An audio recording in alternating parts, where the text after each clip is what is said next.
שלום עליכם, פרשת השבוע שלנו פרשת שלח לך, במרכזה האפיזודה העצובה והמאתגרת מאוד של חטא המרגלים.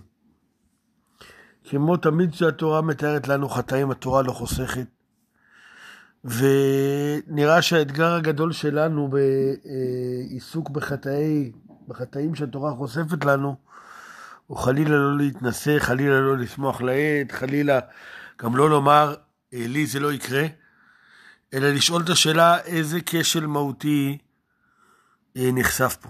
ממילא מה נצטרך לתיקון, ומה דרך התיקון המהותית שהכשל הזה חושף. אחת השאלות הידועות ביחס לחטא המרגלים הוא הפער בתיאורים בין הפרשה שלנו לבין דברים. אצלנו בפרשה שלח לך אנשים, ואומר השם למשה שלח לך אנשים, זה נראה כאילו שהיוזמה היא של הקדוש ברוך הוא. יוזמה אלוקית, משימה אלוקית.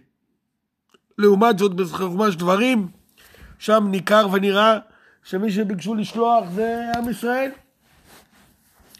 אז לכאורה האמירה היא, עם ישראל ביקש, ובא הקדוש ברוך הוא והסכים ונתן לזה פלומבה והסכים.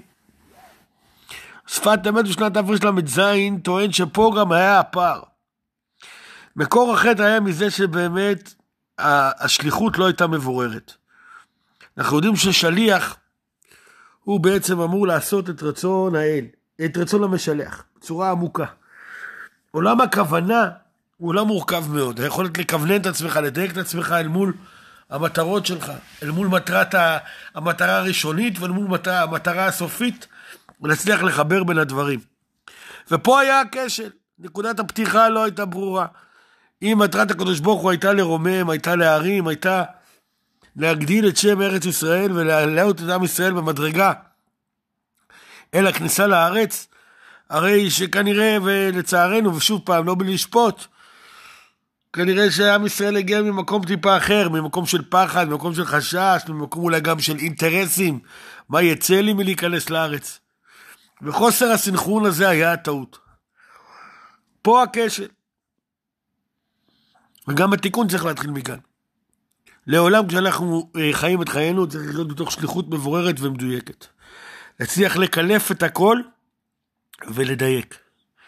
ופה נעזר בדברים של שפת אמת לשנת תרל"ו, שנה לפני כן, על הציצית, אותה מצווה שמגיעה בסוף הפרשה, וברור שזו כנגד זה עשה אלוקים, כן? ולא תטורו אחרי עיניכם, נאמר בציצית, כתיקון לחטא המרגלים. מה צריך לעשות שם? תחילת דומה לים וים דומה לרקיע, צריך לראות איך מחברים את הכל לאחד. איך כל 8 הפתילים, איך כל 4 הכנפות מחוברים לאחד. אם השליחות התחילה מזה שהיה פירוד, פה הפירוד אמור להתכנס חזרה הפנימה. לחבר את הכל, ואז נהיים שליחים אמיתיים. כי כשאתה רואה את המציאות עלול להתבלבל, מרוב עצים לא רואים את היער, ואתה מסתבך בתוך המציאות. אבל זה התיקון השלם.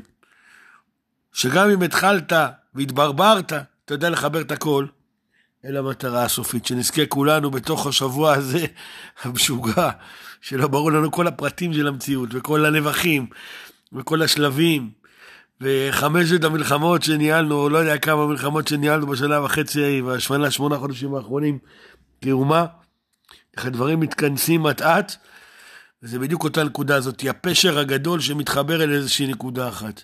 כשהכל נהפך להיות השם אחד ושמו אחד. שבת שלום.